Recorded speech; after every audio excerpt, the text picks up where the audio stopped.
మందుబాబులు ఎప్పటి నుంచో ఎదురు చూస్తున్న కొత్త మల్టీనేషనల్ బ్రాండ్ కంపెనీల మద్యం అయితే రాష్ట్రంలోకి మెల్లమెల్లగా వస్తోంది. దీని మీద ఎక్సైజ్ శాఖ ముఖ్య కార్యదర్శి ముఖేష్ కుమార్ మీనా గారు కీలకమైన ప్రకటన చేశారు.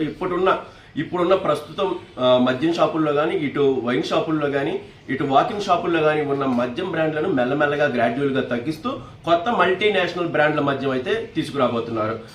ఎప్పటి నుంచో మందుబాబులు ఆశగా ఎదురు చూస్తున్న వార్త అయితే ఇది.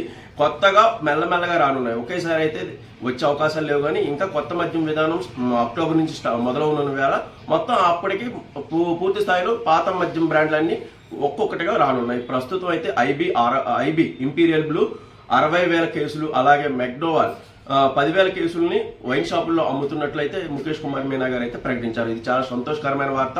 ముఖ్యంగా ఇప్పటికే లోకల్ యొక్క బ్రేవరేజెస్ ను పూర్తిగా పక్కన పెట్టి మల్టీనేషనల్ బ్రాండ్ మద్యాన్ని, అలాగే ప్రీమియం మద్యాన్ని కూడా కూటమి ప్రభుత్వం అందించాలనుకుంటుంది. దీనిలో భాగంగా జాతీయ స్థాయిలో పేరున్న 12 మల్టీనేషనల్ బ్రాండ్లు అయితే లిక్కర్ తయారీలు అయితే ప్రముఖంగా ఉన్నాయి. దానిలో ముఖ్యంగా గ్లోబల్ స్పిరిట్స్, అలాగే global beverages, Radico Khaitan, Gandhinagar industries, ఆగ్లో పార్లో ఇండస్ట్రీస్, ఇలాంటివి చాలా ఉన్నాయి. 12 వరకు ఉన్నాయి. వీటిల్లో సుమారుగా 4 కంపెనీలతో అయితే కూటమి ప్రభుత్వం చర్చలు జరిపింది. పూర్తి స్థాయిలో నాణ్యమైన మద్యం, అంటే మల్టీనేషనల్ పరిశ్రమలో ఎలాంటి మద్యం తయారవుతుందంటే వాళ్ళు ఒక బ్రాండ్కు సంబంధించి ఒక మెథడ్ను కనుక్కున్న తర్వాత దానికి పూర్తి స్థాయిలో హక్కులు తీసుకుంటారు. ఆ హక్కుల్ని ఇప్పుడు ప్రస్తుతం వైన్ షాపుల్లో దొరుకుతున్న మ్యాన్షన్ హౌస్ దాని ద్వారా ఇచ్చిన కేవలం ఆ బ్రాండ్ మీరు అమ్ముకోండి, దానికి సంబంధించి రాయల్టీ మాకు కట్టండి అని అమ్ముకునే, అంటే ఆ మల్టీనేషనల్ బ్రాండ్స్ సంబంధించి కొన్ని మెథడ్లు తయారు చేసి వాటి దగ్గర ఉంచుకున్న తర్వాత వాటిని కింది స్థానిక సంస్థల్లో స్థానికంగా దొరికే కొన్ని బ్రాండ్స్కి, కొన్ని బేవరేజెస్కి వాటిని అమ్ముతారు.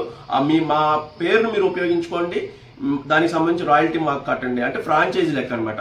ఫ్రాంచైజీ లెక్క మాత్రమే అమ్ముతారు. ఇప్పుడు దొరుకుతున్న వైన్ షాప్లో దొరుకుతున్న మ్యాన్షన్ హౌస్ కానీ ఇతరత్ర బ్రాండ్లు పూర్తి స్థాయిలో అవి పూర్తి మల్టీనేషనల్ బ్రాండ్లు తయారు చేసినవి కాదు. దానికి లోకల్ బ్రాండింగ్లోని ఆ పేరు వాడుకుంటారనమాట. సో ఇది ప్రాథమికంగా. అయితే ఇప్పుడు ఏం జరగబోతుందంటే మల్టీనేషనల్ కంపెనీస్కే, జాతీయ స్థాయిలో పేరున్న మల్టీనేషనల్ కంపెనీలే నేరుగా మనకి అమ్మబోతున్నాయి. ఆంధ్రప్రదేశ్ మద్యం దుకాణాల్లో ఇక నుంచి ఆ మల్టీనేషనల్ కంపెనీలు తయారు చేసిన నాణ్యమైన మద్యం అయితేనే ఖచ్చితంగా దొరుకుతుంది. ఎందుకంటే మల్టీనేషనల్ కంపెనీలు నాణ్యమైన మద్యం ఎందుకు తయారు చేస్తాయి అంటే మల్టీనేషనల్ బ్రాండ్లో ఒక్క పాలు ఏమైనా విషపూరితమైన రసాయనాలు కలిసిన ఆ కంపెనీ యొక్క రెప్యుటేషన్ దెబ్బతింటుంది. ఆ కంపెనీ షేర్లు పూర్తి స్థాయిలో పడిపోతాయి. ఎందుకంటే అంత కీలకమైన, చాలా జాగ్రత్తగా తయారు చేస్తారు. కాబట్టి మల్టీనేషనల్ కంపెనీలు తయారు చేసే కేసుల్ని ఇక్కడ తీసుకురావాలనుకుంటున్నారు. దీనిలో భాగంగా మొదటి విడతలో ఇంపీరియల్ బ్లూ అండ్ మెక్డోవల్ ఈ 2 బ్రాండ్లను అయితే ముఖేష్ కుమార్ మీనా గారు తీసుకురావాలని భావించారు. వరుసగా ఒక్కొక్క బ్రాండ్ గతంలో దొరికినట్లుగానే రాబోతున్నాయి. అక్టోబర్ మొదటి వారంలో అమలు కానున్న కొత్త మద్యం విధానంలో అయితే అన్ని బ్రాండ్లు దొరికే అవకాశం ఉంది. దీంతోపాటు ప్రీమియం షాపుల్ని, అలాగే వాకిన్ స్టోర్స్లో కూడా ఇష్టమైన బ్రాండ్, అంటే గతంలో తెలంగాణలో ఎలా అయితే దొరికేదో దానికి తగ్గట్టుగానే, దానికన్నా ఇంకా మిన్నగానే దొరికేలాగా, దానికన్నా తక్కువ ధరకు దొరికేలాగా అయితే చూస్తున్నారు. దీనికి సంబంధించి ఇప్పటికీ ప్రాసెస్ అయితే మొదలైంది. 4 మల్టీనేషనల్ కంపెనీలకు ప్రస్తుతం అయితే ఆర్డర్లు ఇచ్చారు. ఆ ఆర్డర్ల మేర మద్యం రాకైతే మొదలైంది. ఎక్కడి నుంచి మందుబాబులకు నాణ్యమైన మద్యం, అవసరమైన వాళ్ళకి ఇష్టమైన మద్యం దొరికే అవకాశం అయితే కనిపిస్తుంది. గతంలో లాగా 120 మంది ఉండి, లేకపోతే 140 మంది ఉండి, 180 మంది ఉండి, 200 మంది ఉండి అని అడుక్కునే పరిస్థితి అయితే ఉండదు. పేర్లు చెప్పి ఆ బ్రాండ్లను తీసుకునే అవకాశం అయితే ఉంటుంది. ఇది ఖచ్చితంగా మందుబాబులకు ఒక శుభవార్త అని చెప్పాలి.